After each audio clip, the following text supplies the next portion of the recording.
সকলকে নমস্কার। ফার্মারেসকে চ্যানেলে সকলকে স্বাগত জানাই। আজকের আলোচনার বিষয় হলো ধান জমিতে আপনি প্রথম ইউরিয়া সার কখন ব্যবহার করবেন আর কোন পদ্ধতির মাধ্যমে ব্যবহার করলে আর ইউরিয়া সারের সাথে কি ব্যবহার করলে আপনি সর্বাধিক ফলন পাবেন, অর্থাৎ আপনার কুশি বেশি আসবে, গোছ আসবে, পাশকাঠি অনেক বেশি হবে, গাছ অত্যাধিক সবুজ হবে এবং চকচক করবে গাছ এবং প্রচুর ফলন আসবে। আর আপনি কি ভুল করলে, অর্থাৎ ইউরিয়া সারের সাথে কোন ওষুধ বা কোন সার ব্যবহার করলে আপনাদের ফলন কমে যাবে, সঙ্গে কি হবে ইউরিয়ার কার্যকারিতাও কমে যাবে, সেটাও জেনে নেবেন। তাই ভিডিওটি সম্পূর্ণ দেখবেন, আর যদি ভালো লাগে শেষে অবশ্যই একটা লাইক করতে ভুলবেন না। চলুন ভিডিওটি শুরু করা যাক। প্রথমেই একটা গুরুত্বপূর্ণ কথা বলে রাখি যে ধান হচ্ছে অত্যাধিক নাইট্রোজেন ভালোবাসে, অর্থাৎ ধান এমন একটা ফসল যেটা হচ্ছে ইউরিয়া অর্থাৎ নাইট্রোজেনযুক্ত সার সব থেকে বেশি পছন্দ করে। তাই নাইট্রোজেন যত আপনি বেশি দেবেন তত বেশি ধানের ফলন হবে। তবে অত্যাধিক মানে চাহিদার অধিক যদি আপনি আবার ব্যবহার করে ফেলেন তাহলে আপনাদের ফলন গ্যারান্টিও কমে যাবে। তাই সঠিক মাত্রা এবং সঠিক সময় এটা হচ্ছে সবথেকে গুরুত্বপূর্ণ। তাই ধান গাছের বয়স যখন 20 থেকে 25 দিনের মধ্যে থাকবে তখন আপনাদেরকে ইউরিয়া সার অবশ্যই ব্যবহার করতে হবে, কারণ এটা হচ্ছে এই সময় থেকে কি হয় ধান গাছের কুশি, যাকে আমরা বলি পাশকাঠি স্টেজ শুরু হয়। এই সময় থেকেই আপনাদের পাশকাঠি বেরোবে। আর এই সময় যদি আপনি না ইউরিয়া ব্যবহার করেন তাহলে আপনাদের পাশকাঠির সংখ্যা অনেক কমে যাবে, আর পাশকাঠি যদি কমে যায় আপনাদের ফলন গ্যারান্টি কম হবে।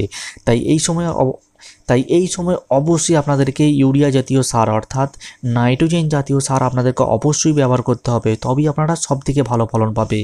আর এই সময় আপনারা কত কেজি নাইট্রোজেন ব্যবহার করবেন সেটা ভালোভাবে জেনে নিন।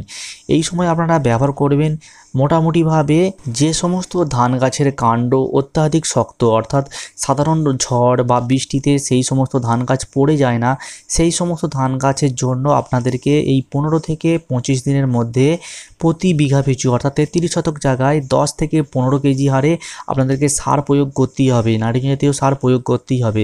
আপনারা 15 কেজিও ব্যবহার করতে পারেন, তবেই আপনাদের ভালোভাবে পাশকাঠি আসবে। আর যে সমস্ত গাছের কাণ্ড নরম বা দুর্বল, সামান্য বৃষ্টি বা ঝড়েতেই সমস্ত ধান গাছ হেলে পড়ে যায়, সেই সমস্ত ধান গাছের জন্য আপনারা 7 থেকে 10 কেজি নাইট্রোজেন সার ব্যবহার করবেন, তবেই ভালোভাবে রেজাল্ট পাবেন। আর আপনারা যে সমস্ত গাছের কাণ্ড দুর্বল বা নরম সেই সমস্ত ধান গাছে বেশি ইউরিয়া বা বেশি নাইট্রোজেন ব্যবহার করবেন না, তাহলে আপনাদের ফলন কম হবেই, কেউ রুখতে পারবে না। কারণ অত্যাধিক নাইট্রোজেন ব্যবহার করলে সে সমস্ত গাছের পাতা বেশি হয়ে যাবে এবং সঙ্গে ধান গাছটা উল্টে পড়ে যাবে পরবর্তীকালে। আর এই নাইট্রোজেন জাতীয় সার অর্থাৎ ইউরিয়া সারের সাথে কখনোই পটাশ সার এই 15 থেকে 25 দিনের মানে এই মধ্যে আপনারা কখনোই মিশিয়ে ব্যবহার করবেন না। আপনারা যদি পটাশ সারের সাথে মিশিয়ে ব্যবহার করেন আপনাদের নাইট্রোজেন সারের কার্যকারিতা অর্ধেক হয়ে যাবে, কারণ পটাশ নাইট্রোজেনের বিরুদ্ধে কাজ করে। তাই পটাশ সারের সঙ্গে কোনোদিনই নাইট্রোজেন জাতীয় সার ব্যবহার করবেন না।